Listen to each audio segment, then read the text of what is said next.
Hi, it's Joe from Let's Talk Porsche.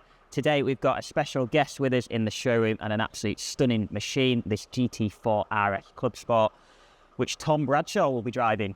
Yeah, no, incredibly excited. Obviously, we've partnered up with you guys at Porsche Centre South Lakes for a really exciting season ahead.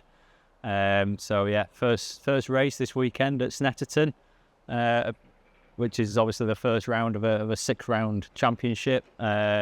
Incredibly excited to get going. So you've done a little bit of testing in the car, or not many? Yeah, so I did my first day in the car last week. Cool. So all the cars have only just sort of turned up in the UK, so it's been limited testing for everybody.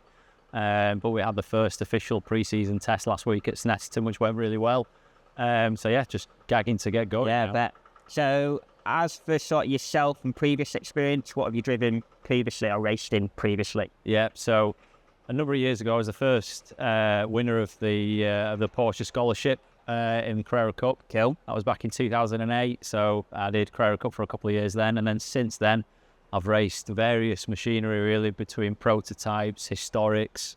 More recently I've been doing quite a bit of historic racing, so I raced the Chevron B19, which was family run in the European Championship, which we won. I raced for Porsche Classic in their 911, so done varying bits and bats. But yeah, coming back to some more modern machinery this year, which is a fair departure from what I've been doing. So pretty familiar with Porsches then. Yeah. First time in a 4RS then? Yes, it was. So it's first time in a 4RS So with last weekend. bit different mid-engine, still rear-wheel drive. So handling characteristics, enjoying it? Absolutely loving it. Yeah, it's quite forgiving to drive with the weight distribution being exactly where you want it in the middle. You've also got a number of electronic aids, which differs from Carrera Cup, which makes it quite nice. So we've got ABS and traction control. But yeah, the car is stunning to drive. Plenty of power. So the engine is exactly the same as that from the Carrera Cup car. So we've got 510 brake horsepower, rear wheel drive. But yeah, it's stunning to drive. It really is. Yeah, looking around the car, it's quite interesting because we seen a couple of 4RSs, and you can pick out a few bits and pieces like your air conditioning controls, the dashboard, the general layout. Pretty much 85% of it's probably the same as the road-going car, with then all the race car components added in. Exactly that, yeah. It is surprising how close it is to its road car derivative. So, as you say, there are a number of differences. The brakes, obviously the Cup car engine, slightly shorter gearing. We've got different dampers and slightly different suspension geometry that enable us to get more camber on the car for the slick tyres that we run that are Michelin. So, in essence, a lot of the car is like the standard road car, but the slight differences do make a huge difference on track. So gearbox is at PDK still, but shorter ratios. Exactly that. Yeah, brilliant. Exactly that.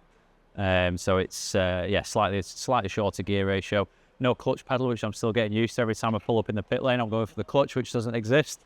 But yeah, it's very similar to the road car. It's quite a testament to sort of Porsche engineering, what these engines can do straight out the box. So you said you had to do a little bit of running in? Yeah, exactly. So literally, they come with about 50 kilometres on them from factory, and we run around for about an hour just running it in nice and gently, and then it's literally good to go.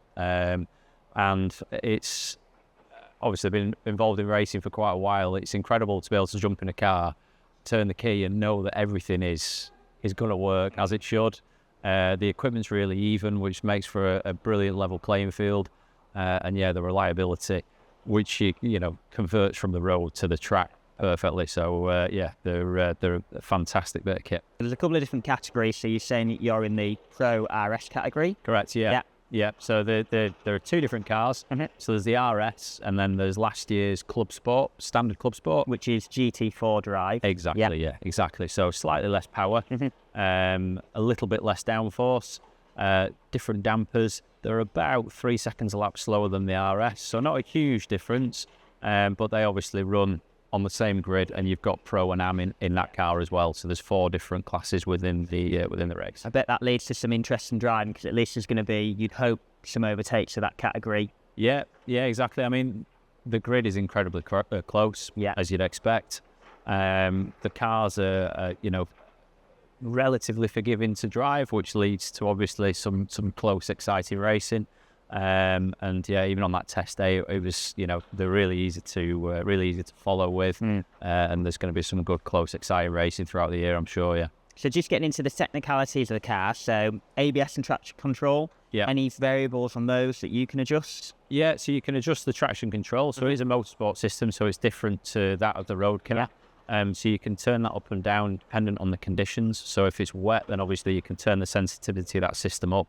If it's dry, you can turn it back down so that it's interfering less, basically.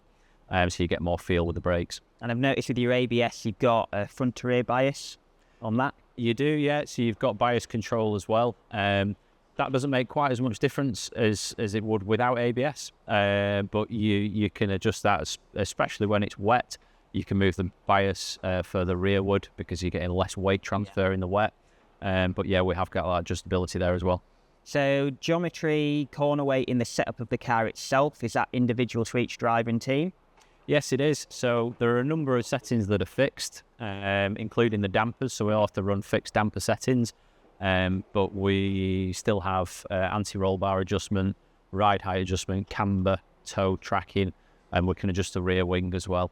So there are a number of things there that we can adjust dependent on the circuit and the driver's preference as well. So we'll work that out between ourselves and the team. Yeah, it's quite interesting that you're saying that the damper settings, like on your bump, they're predetermined for each track and all the teams use the same setting. Exactly, yeah. So we all run basically a midpoint and it doesn't change track to track. It's in the regs that those damper settings for bump and rebound have to remain the same throughout the year. So that'll be checked all the time by the scrutineers at the circuit, that nobody's trying to gain that edge that we're not allowed to.